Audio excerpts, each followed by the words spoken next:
Salut tout le monde, j'espère que vous allez bien. On se retrouve aujourd'hui pour une nouvelle vidéo, un 3 livres et un couteau. Donc mes 3 dernières lectures, le petit bilan avec mes avis.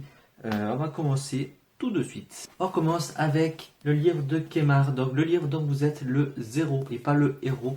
Tout le monde connaît, je pense, Kemar, donc qui fait des vidéos sur internet. C'est un personnage totalement fou. J'aime beaucoup ce qu'il fait. C'est vraiment sympathique. Il est en couple avec Natou, qui est elle aussi totalement barge. C'est pour moi ma youtubeuse préférée, je pense. Dans tout YouTube, c'est celle que je préfère. Elle a fait son livre, destiné mode, un peu parodie de mode, magazine de mode. Lui a fait donc ce livre dont vous êtes le zéro. Donc c'est une parodie des livres dont vous êtes le héros. Je pense que vous avez compris. Le principe est simple, c'est vous incarnez un personnage. Euh, voilà, là vous avez nom, sexe, intelligence, mytho, charisme, puissance, talent, folie, porte-monnaie, les objets qu'il peut prendre avec lui. Vous allez incarner ce personnage. Il faut un dé, un crayon et une gomme, je précise. Et vous allez avancer dans l'histoire. Vous allez devoir faire des choix. Ces choix vont vous amener à des pages différentes et vous allez essayer de construire l'histoire de ce personnage.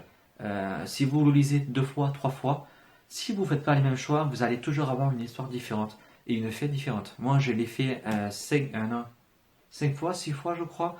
Je suis mort toujours pour des codes totalement cons. C'est vraiment, c'est rigolo. Je pense que des livres sortis par les youtubeurs, il est pour moi vraiment en pole position. Certes, j'ai pas lu ceux des autres, mais ils sont beaucoup plus destinés, au public féminin, à part les questions co, etc. Mais c'est pas un livre qui me tente forcément.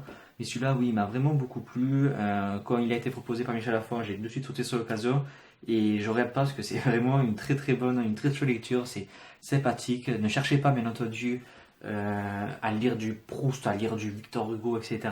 C'est du délire total. Mais c'est vraiment sympathique à lire.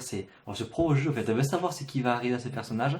Et on lâche pas le livre tant qu'on n'a pas une fait pour ce personnage. Donc on a toujours des choix à faire et ces choix vont faire avancer dans le livre jusqu'à arriver à la fin où il y aura la fin de cette histoire. Donc selon les choix, comme je vous disais, il y aura toujours quelque chose de différent. Comme là, vous avez le choix. Donc soit on va manger dans un kebab et on va à la page 121, donc il faut avancer. Ou soit on appelle notre mère, comme chaque fois que vous êtes dans la panade, à aller à la page 119. Et c'est ainsi de suite, vous allez avancer. Des fois vous allez avancer page par page. Et parfois vous allez avancer de 200 pages de coup. Et du coup l'histoire sera beaucoup plus courte, normalement. Et oui, moi ça m'a fait rire, je rigolais tout seul en lisant. Et voilà, à la fin, par exemple, moi je suis toujours tombé sur cette page. Vous êtes ici. Je sais pas si je peux tomber sur autre chose, mais je me retrouvais toujours à cet endroit.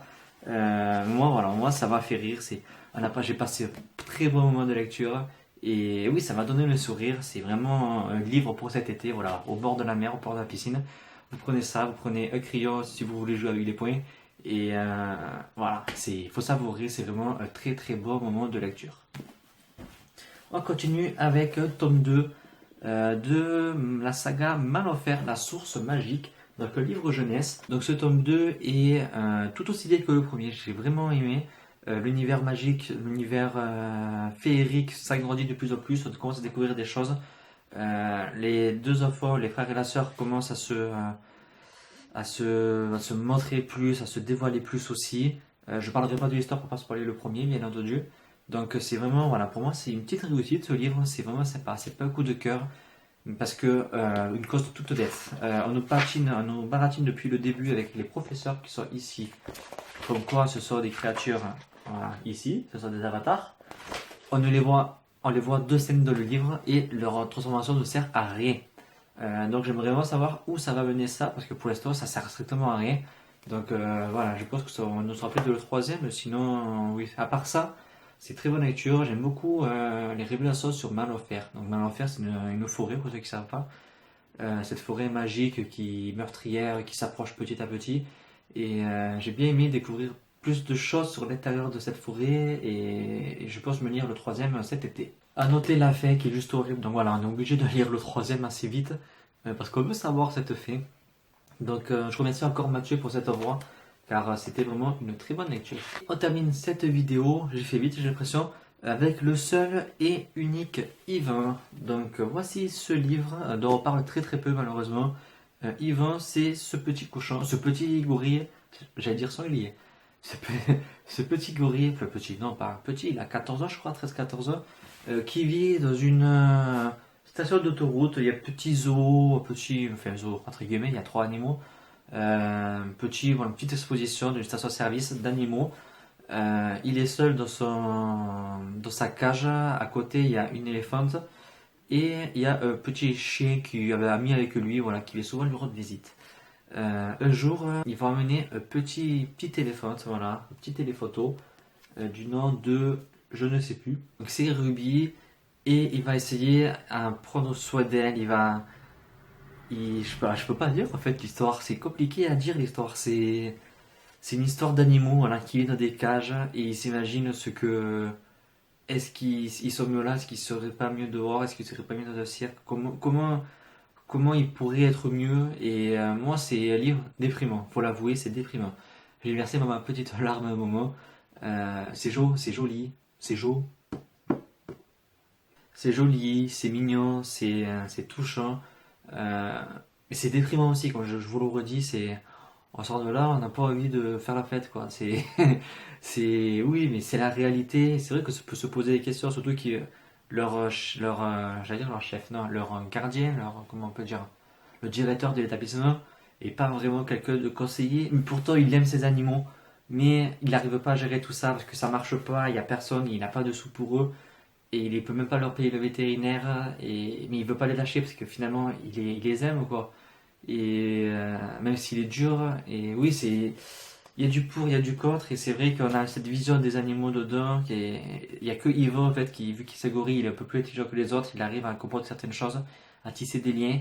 Et oui, moi ça m'a touché, et c'est vraiment une lecture, oui, que je recommanderais. Déprimant certes, mais réel, que j'ai bien la fin, qu'en fait c'était basé sur une histoire vraie. Bien entendu, ça a été romancé après, mais le fond de l'histoire est vrai. Cette histoire de Yvan, ce petit cochon, ce petit gorille, pardon, qui vivait dans une petite station d'autoroute. Voilà, donc tout ça est vrai et ça fout un petit coup moral. Mais oui, c'est vraiment joli. Il y a en plus de très jolies illustrations. Je cherche une illustration qui m'a. Enfin, c'est à cause de celle-là que j'ai acheté le livre. Voilà, ce petit éléphant perdu là, qui doit faire au petit numéro parce que son maître le veut, mais lui il est tout apeuré. Et moi, ça m'a beaucoup touché. Donc voilà, petit livre jeunesse vraiment sympa. À noter, j'ai oublié de dire qu'il n'y a pas de chapitre, c'est-à-dire que on a des petits, je sais pas comment dire, des petits titres, voilà, juste au-dessus de mon doigt, je sais pas si je vise bien, qui va nous parler de cette page, voilà, deux pages, et après des fois il y en a un chaque page. Donc on peut pas dire que ce soit des chapitres, voilà, soit des petits titres de pages. C'est Yvan qui va raconter cette histoire et voilà, c'est fort joli, c'est fort déprimant, c'est sympathique. Peut-être pas pour les plus jeunes, à moins que vous voulez les faire pleurer. Mais voilà, je pense qu'à partir de 10 ans, ça peut être vraiment sympa, et même plus, que voilà, j'ai 23 ans, et j'ai pris du plaisir à lire ce petit bouquin. Donc voilà, cette vidéo est terminée, j'espère qu'elle vous aura plu. On se dit à très vite pour une prochaine vidéo. Bye.